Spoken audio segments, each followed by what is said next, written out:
Welcome back to the channel. It's time to talk about the very best comic books that you can read this week. We've got a host of good comic books from the big two. Normally, the indie comics rule the best of the week list, but this week it's heavy on DC, and we've got just as many Marvel books as indie comics. And here to talk to me about that is Drew from Comics Lead. How you doing, Drew? Doing great, Wes. It's been a while. It's great to be back. I read 0 last week. I read over 45 comics this week. So let's talk about some great comics this week. Yeah, there are some stinkers, but there's absolutely some really good stuff, especially from DC. But we're going to start out with indie comic books first. From Image Comics, Gunslinger Spawn number 13, Todd McFarlane, Brett Booth, maybe the best illustrated comic book in the entire industry. And they're really doing some inspired things with the comic book. Although I did feel like this one was a little bit less exciting than maybe the last few months. I loved this issue once again. And Brett Booth, somehow, some way, he fooled me into thinking it was a different artist toward the end in a style that's similar to Lionel Francis Yu. It really fooled me. I thought it was him, but it was Brett. But yeah, Gunslinger's on the hunt and he wants answers. Doesn't matter what it takes to get them, from dragging a guy by horse or tying a guy to on railroad tracks. I love it. It's beautiful. It's beautifully told.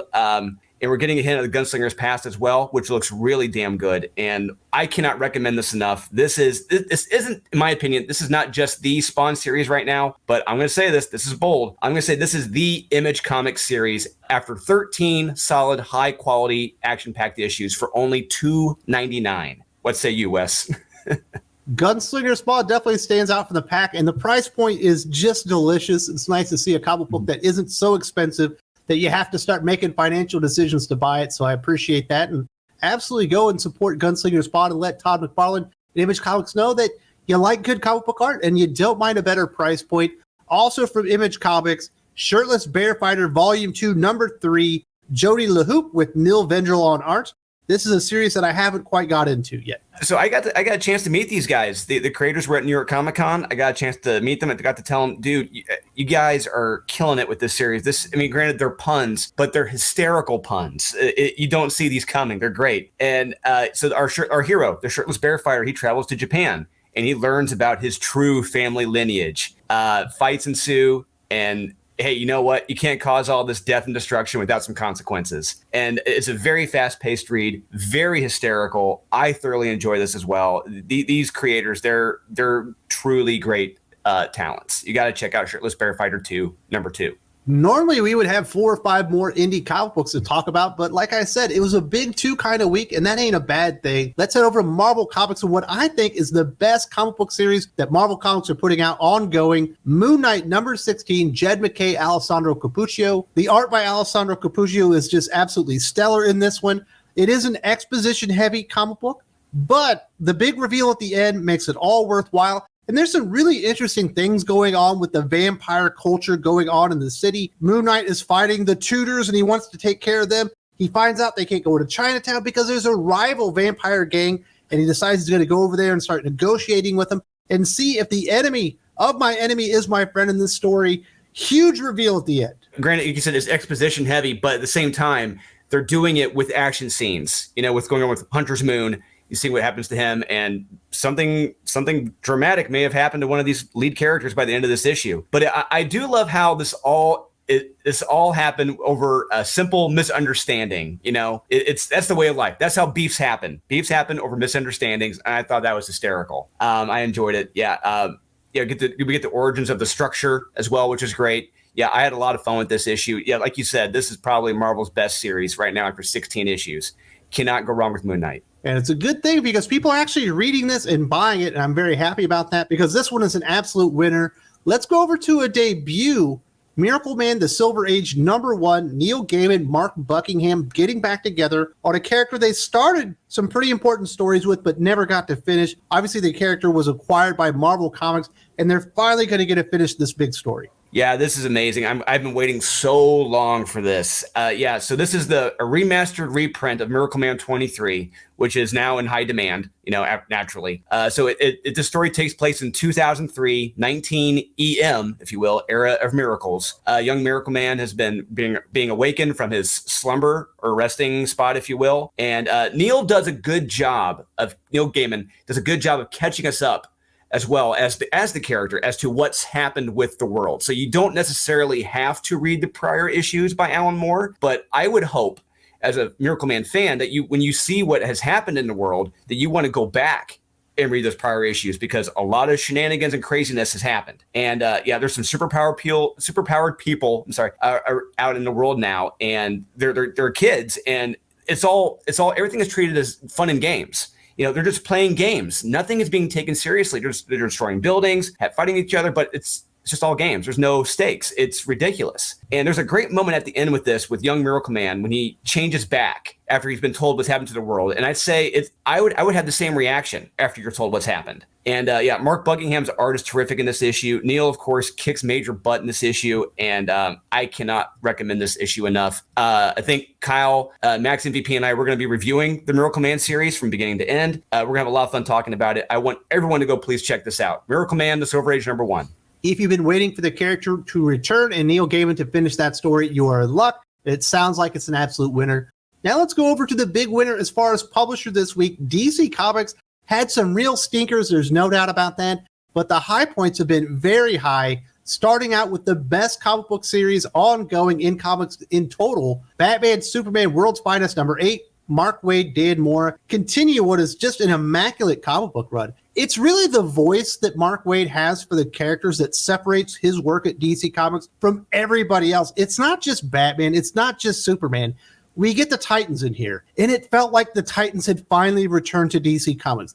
I have not felt this way in a very long time, certainly not in Dark Crisis, which is what I think they're supposed to be doing there. Absolutely beautiful just seeing the characters together. Also, we do get a lot of fleshing out regarding Boy Thunder, where he came from, what's going to set him off as he's on his journey to becoming a superhero. And what's interesting about what Mark Waid is doing here with this character that almost no other writer out there is doing with new characters, he's putting challenges in front of him and he's letting them overcome them, but he's not overpowered when he's doing it. He's getting by, but he's struggling to do it. Bullseye. That's what makes a compelling character and hero. He struggles. Your hero has to struggle, and this character is struggling. And there's also a hint, maybe toward the end, like there may be a story to his history that we don't know yet. There may be a darker twist to it. I don't want to spoil it, but it's like, wait a minute, is everything kosher here? Is everything on the level? Hopefully not, because that makes him an even more compelling character. And we also get a great use of a great Silver Age villain I haven't seen in a minute. And I loved seeing that. So I love seeing him in use. Yeah, and there's a great moment between him and Supergirl that's very true to life. And after that, I cannot recommend this issue in this series enough. Mark Waid and Dan Mora, they are the dream team at DC right now. Please do read this. You have to be reading this. Thankfully, people are actually reading that comic book. It's got a nice place firmly in the top 25 every single month when we've seen the rankings. One comic book that has been very, very good for a long time now, but doesn't have the readership that it probably deserves, is The Flash from Jeremy Adams. This week we get issue number 787, Fernando Passarin on art. This is a fun one-shot. We don't really see this in comic books very much anymore. Everyone's writing for the omnibus these days.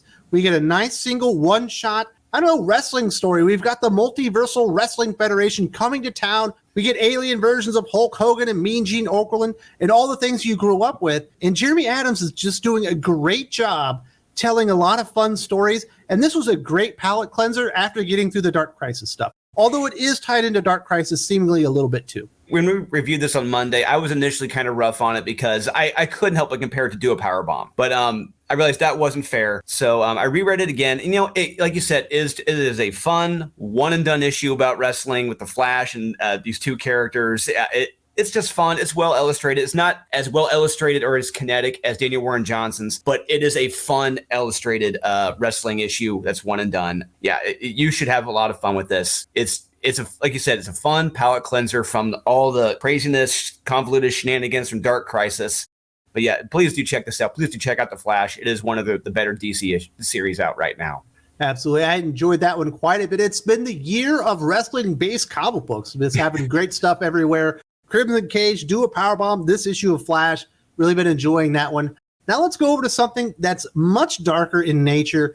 DCeased War of the Undead Gods #3. Tom Taylor, Trevor Hairsine back together again to finish off this DCeased universe story. A lot of interesting things going on here, but I actually haven't gotten to this issue yet. Oh my God. When I read this issue, the few days, the week before we did our review, as soon as I got to the staple point in the comics, I sent out to my friends. I said one word, Lobo. And that's all I had to say. and holy crap. I'm not going to say what Lobo does. You've got to read this to find out. If you're a Lobo fan, you will not be disappointed in the least. I loved it. And, considering all the damage and destruction Tom King did to Adam Strange and his family in Strange Adventures, what Tom Taylor does here is much more respectable, but it's as dark and sad, but it feels like it's very fitting for this universe of the DCeased. This issue was just so much fun and it's so action-packed, kinetic, and dark. I really had to stop and think, wait, Tom Taylor wrote this? The guy who's writing Superman, Son of Kal-El? I couldn't believe it. It just shows you Tom Taylor can be a good writer. He has it in him. DCeased has been must-read absolutely since issue number 1 a few years ago. Sad to see it go, but I think he's done a good job on this universe. I wish he treated every other character in universe like that, but unfortunately, we do have to appreciate the stuff that is good here. Let's get to our last comic book recommendation from DC. DC versus Vampires All-Out War number 4. Matt Rosenberg, Alex Packnadel, and Pasquale Colano. I've enjoyed DC versus Vampires, but I haven't read like the extra series that's been added on to it. Should I be reading this? Wes, I really do think that this should have been the event at DC Comics, the DC versus Vampires, because there are legitimate stakes in this story. There are believable, grounded, legitimate stakes in this. And this issue itself was just literally all-out war, like it says in the title. Tons of blood, there's fights, there are deaths, heads blowing up, and maybe a little bit of sunlight. Maybe there's a glimmer of light for a certain Kryptonian to use by the end of this. Maybe, just a gleam.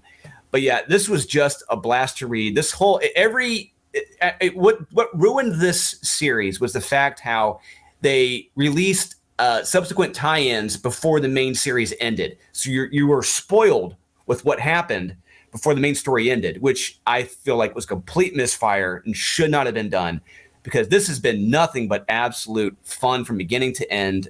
You guys have to be reading this. This is the event. You know what's crazy? If you read Batman, specifically the last issue that came out, that felt like it should have been in the event. Absolutely. Lots of stakes, high drama.